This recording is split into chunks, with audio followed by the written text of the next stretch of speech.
Today we are talking about versatility, and this one is becoming ever more and more important as performing artists. It used to Yes. be the case that we were told you have to just do this one thing and specialize in it and It only do was that thing. And if you did anything else, you were going to destroy your voice and you'd never be able to be successful in right. any way. The one thing, of course, was classical music because that was obviously the only valid form of singing. And now we're all being encouraged to be crossover artists. We're all being encouraged to play with different styles, which is beautiful, but confusing for those of us who grew up in a world that told us we were only allowed to sing one style. Right, and it's not just that we're being encouraged to do it, but I mean we're encouraged because the market is ever more diverse, right? I mean there are more and more ways of presenting yourself as an artist, and more people are finding that they can do multiple different types of they can find multiple artistic outlets through different styles of music, different styles of singing, and even beyond performing to bringing in bringing in different things that they're good at, things that they are passionate about, to create a versatile career plan for themselves. And so versatility comes in a lot of different forms.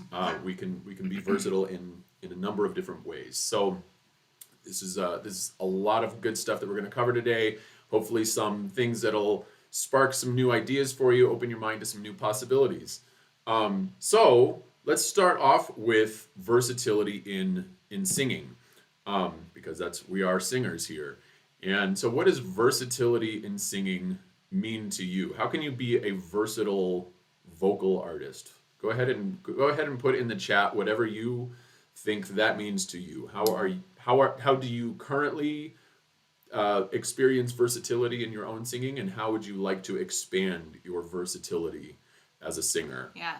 And so, as we said, this can be stylistic versatility. It can be, there are just so many different types. So just be creative in your answer. Yeah. So as we have gone through our careers as performers and as teachers, actually a lot of our vocal versatility, stylistic versatility, has come through our experience as teachers when we have students that come into the studio and say, "Hey, I'd love to do some jazz," or "I'd love to figure out how to do, how to belt, how to sing contemporary music, how to do all of these different things that we were never really trained to do." So we had to figure it out on our own before we could then go and teach it. To switch between classical singing and more belty music theater songs. Yeah, absolutely. Singing classical, MT, and jazz. Yep. Other styles. Yeah. So this is more and more common all the time now, that classical singers that were just trained to be classical singers are trying to broaden their horizons. We were always told that, well, if you learn how to sing classical style first, you'll be able to do anything else. Right. And that's just not. That It's is not not that accurate. simple. And beyond that, just a soapbox that I've been on, you don't have to learn to sing classically before you can learn to sing belty styles or jazz or, whatever CCM. I've heard so many teachers say, like, we learn the foundations of classical music so that then we can apply the singing, whatever, the principles of singing to other styles. It ends up being such a detriment to singers who have no desire to sing classically, because then they have to undo a bunch of classical habits with space and with really Right. low expansive breath and all of these different things. Right. There are different things at play there that don't necessarily translate well. And so the cool thing is, once you do learn how to navigate through different styles of singing, then you're opening yourself up to reaching a much broader audience, because not everybody wants to come here. Not everybody wants to come here Tosca die all the time. Like, there are other ways that music reaches people beyond classical singing, and in ways that people find more accessible. Yeah. And ways for us to express ourselves differently. Like, we are all spoilers. We are all singers because we feel some deep need to express ourselves, to share who we are, to like share something that's deep within us. Nobody gets into singing as like a person who's totally closed off and has no desire to give any part of themselves to anybody else. It's not that. It can't be.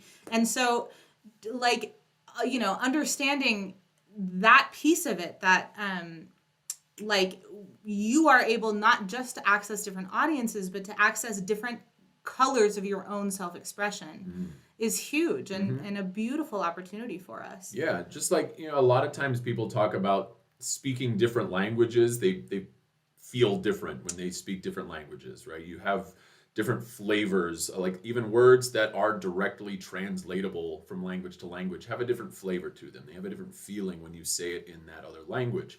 Different styles of music is really the same kind of thing. It's kind of like singing in a different vocal language.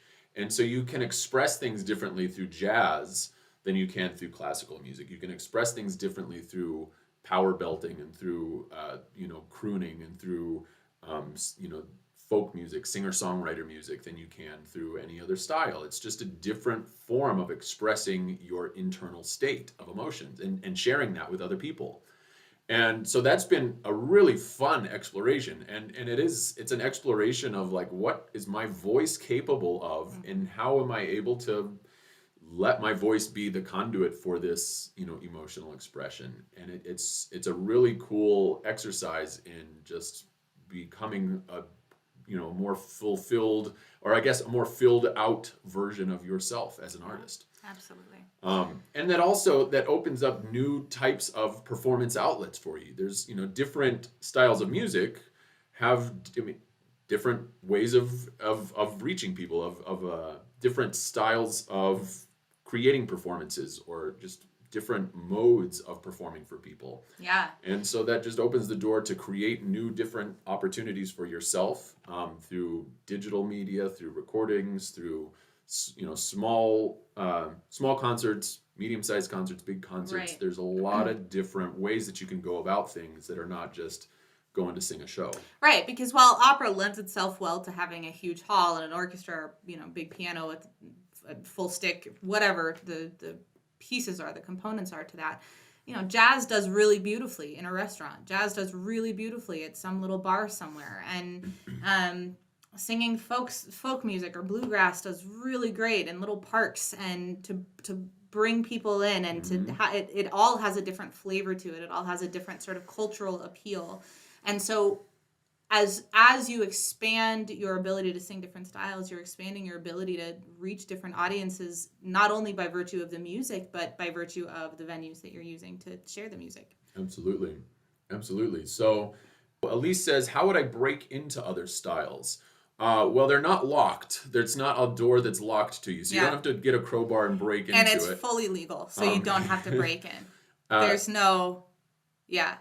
It just lives inside your body. So you're totally allowed. It's already there within you. So as a classically trained singer, I feel like I don't have the training to offer myself as a professional in other genres. You don't have to start off as a professional in other genres. No. That's, I think, a really key thing to understand. When you're really highly accomplished in one arena, you're not going to necessarily start right here in other styles. And you don't have to. That's not the expectation. But having the experience that you have and the know-how to do what you do with your voice, with your instrument, with your body, that is going to give you a leg up to kind of jumpstart some things a little bit more. But the biggest thing is, like, there aren't so many rules that you need to follow necessarily. Just start playing with it. Yeah. Experiment, like sing along with the radio in your car and see, just play with your voice. What can I do with different colors? And like Elise, you took some of our classes where we talked about different shapes of resonance, different resonating shapes to get different colors. Start with that. Just play with, like, what happens if I narrow this space a little bit more? What happens if I, kind of think of a different trajectory for where I'm moving that sound? And it's, you shouldn't find the perfect sound every time you try something. That would defeat the purpose. Yeah. Find all of the gross, weird, strange noises that you can make, and then see what you can come up with that. And notice, as you're making all of these strange noises, notice what's happening in your body to create those sounds. Because as you notice what you are doing to create different, a variety of sounds, you become able to use all of those different colors, all of those different textures to your own advantage. You get to decide, like, I want this to sound a little bit more like that weird thing I did when my tongue was in this position, and so then you can move your tongue into that position and kind of play, like, how much of it do I want? Find balance there. Mm-hmm. And I would say go forth and learn your voice. Just play with it as much as you can. The two places for you that you're probably going to want to spend the most time playing are in pharyngeal space. There are 10 trillion ways to move that, so you get to play with as much as you want. And in where the breath likes to expand. The lower it expands, the more depth you're going to have in your sound, and the higher it's going to be to access some of the fast-moving air and high notes. That's right. And then Jake asked about microphones, and as a classically trained singer being afraid of mics, I totally hear you on that one. Because we don't use microphones most of the time. Thinking of a mic as an extension of your pharynx is huge. Yeah, a microphone it's a tool that allows you to be audible without working so hard. So as you know, when we're singing classically, we create all this resonance for ourselves to do that acoustically without any kind of electronic amplification. Microphone is just doing that for you on an electronic basis.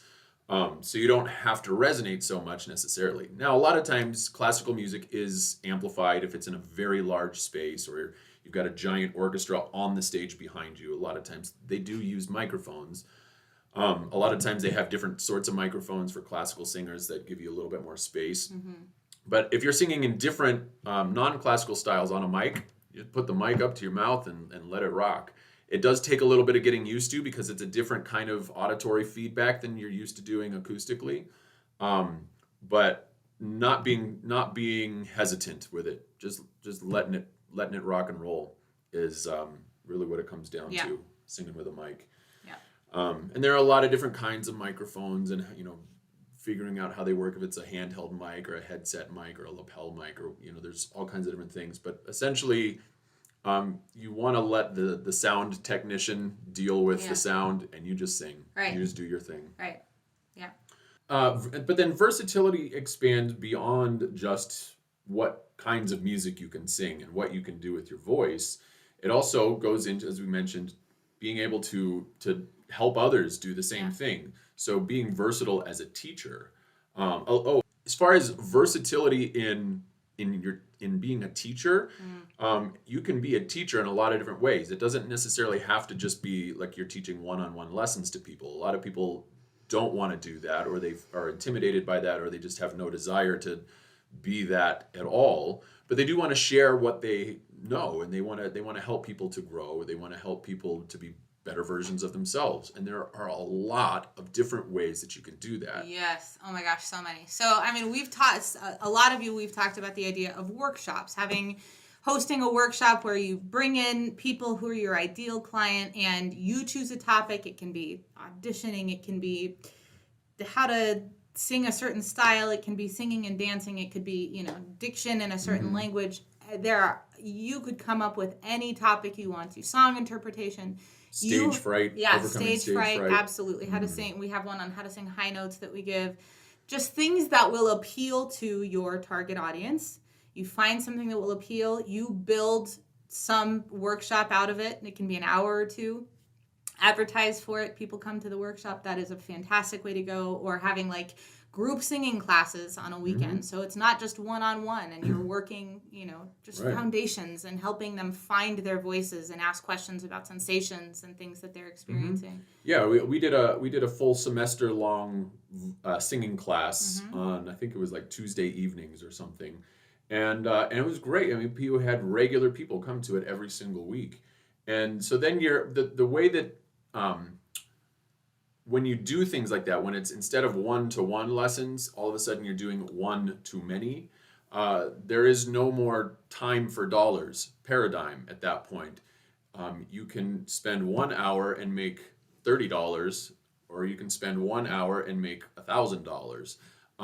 If you're really, if you're good at marketing yourself that way, it's and there's no limit to that. There's, especially with the way that we do things nowadays online, you can broadcast to the entire world, and you can really break through any sort of glass ceiling that you have created for yourself in a time for dollars sort of way.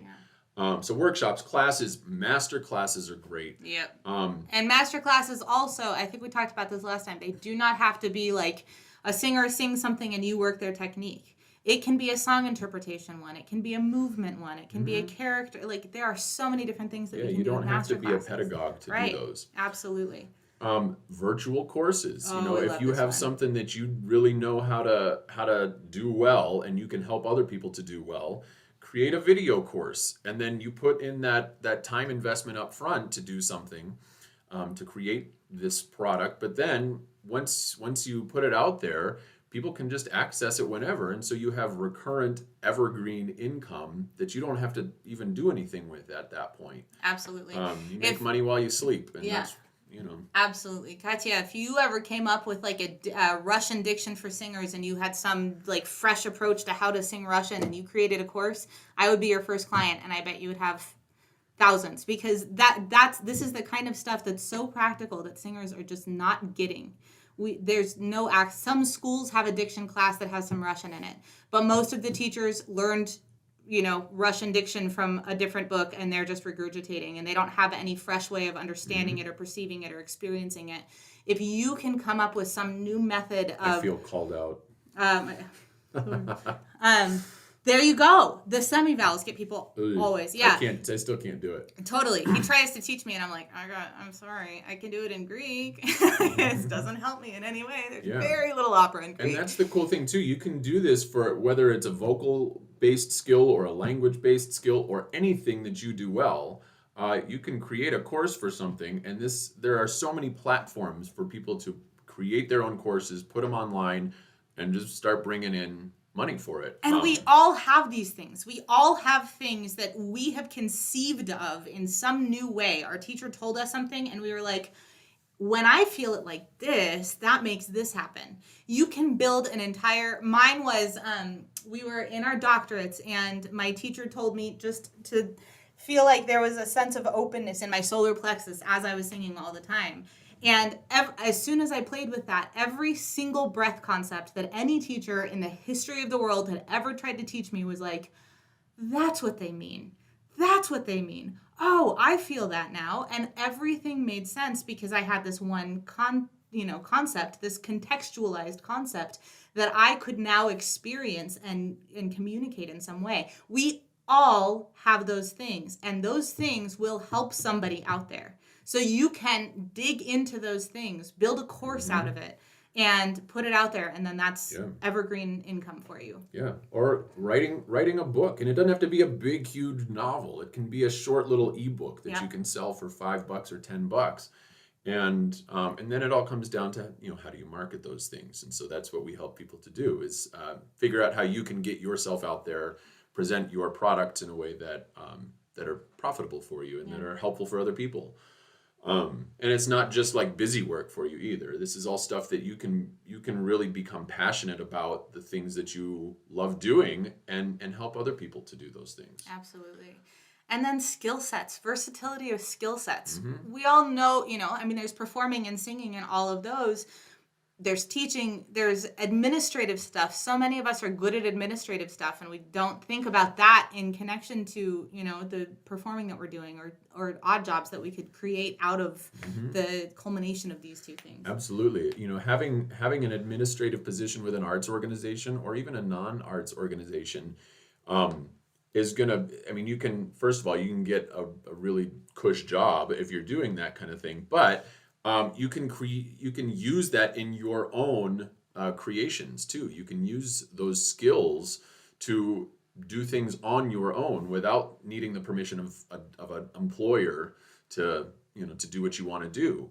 And we found this time and time again with experiences from our past that at the time we thought maybe had nothing to do with being professional singers. All of a sudden, I spent years doing construction when I was a teenager. That came in really handy to build sets for operas and for musicals and for plays and to make some money doing that. And then as an opera director myself, I ended up having to do that because there was nobody else to do it. If you have technical if you're good with tech stuff, if you're good with technology, with computers, we live in a digital world and it's ever more and more digitized as we go along, but a lot of people struggle to keep up with that. And so if you have some strong skill sets as a technician in the digital world, then man, that those are really in demand skills, and you Yeah. can leverage that in a big way, especially for artists, because a lot of times artists we don't want to deal with technology. We just want to Totally. make art. This And is so another people need course that help I with would that. buy in a heartbeat. If there was a course out there on technology and singing, different ways Hmm. that we can use technology, or if there was a course out there on, um, you know, there are just so many options. Think Dig about in, think about what kind of a revolution we have all gone through in the past 2 years because of the pandemic, and how we have been forced to become literate with technology, and people are coming up with all kinds of new ways to deliver voice lessons online, new ways to deliver performances online that never existed before. There was just not the demand for it prior to the pandemic, and then all of a sudden it was like, no, we need to have something in place right now. And there was this explosion of creativity and innovation with people who were in the artistic world but had some technical ability, and they made things that never existed before. So leverage that like crazy. Absolutely. Any other art forms that you Yeah. are that either talented in or passionate about? We have friends that are primarily they're singers, but they're also extremely talented with visual art, Yep. painting, drawing, sculpting. One of our clients right now is married to a thespian, and he's a drama teacher, and they're creating like an academy that deals with music and drama and helping students. Creating singer actors. Yeah, right. Yeah. Yeah. So and that's the other thing, teaming up with other people that have skill sets that complement yours, teaming up with other organizations, all really good. You don't have to just go it alone. Work with other people. It really helps also if the person you're working with is very cute. I'm just saying. From experience. I concur with that one. Right. Writing. If you're good at, even if you're not good at writing, it's really easy to get good at writing. You just got to do it. Jake's wife concurs. That's good. If you're good with languages, we were just talking with Katya and her career coaching just before this about how to kind of take her language coaching skills to the next level.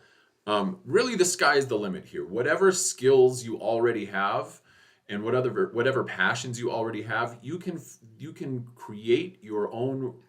You can create ways to build a career path that is unique to you, that is individualized, that leverages all of that and brings it together into a cohesive career plan that's driven by, and this goes back to our first class of this, which is, why do you sing? Defining your why. If you know why you are doing what you are doing, then you can have that singular driving purpose behind everything you do. All of these different avenues for delivering whatever it is that you have to deliver, they can all be kind of glued together with that single definition of why, that single driving, motivating factor. And so that's really, versatility is just, it's about being creative with what are the possibilities out there? What can I do? What am I good at doing? What do I want to do? And, not just being myopically focused on, I have to be singing on the stage all the time or else I'm a failure. Because according to that definition, most of us are failures. Yeah. That's just not the reality for 99% of people out there. So get creative, figure out how you can take the things that you love doing, the things that you're good at doing, and do something meaningful with it. Do something that fulfills you and that pays you back, that feeds you back in return. So the other piece of the puzzle here that is, we didn't dedicate an entire class session to this, but it is one of the key elements in finding and creating a successful and thriving and fulfilling career for yourself. So we've talked about defining your why. We've talked about how to market yourself. We've talked about entrepreneurship, going out and making things happen for yourself, getting creative. We've talked about versatility and leveraging all of the different areas of who you are to create a career. The other big thing that this all comes down to is getting mentorship from people, finding people who have done this kind of thing before, and help have them help you to figure out how you can cobble all of these things together. Because going, like I said, going it alone is real hard and it can be really discouraging. And it's not always clear what steps need to come next. It's not always clear what you're missing. Right. It's not always clear which direction you need to go. Right. You don't know what you know if you don't know what you need to know to, it's hard to know what you are missing if you don't even know what the body is of information out there that you Right. need. Yeah, and so having somebody else that can help you shed light on what are the things, what are those hidden roadblocks that you may not even know exist, and how do we get beyond those? It's really important to kind of break through those plateau moments in your career and get you to the next level. So if whether you're on live right now, some of you are already in our program, or if you're watching the recording of this and you're interested in understanding how you can take things to the next level and how you can create a thriving career for yourself, how you can stop asking permission to have a career and do what you really love to do, let us know, shoot us a message, and let's set up a time to talk and see what we can do.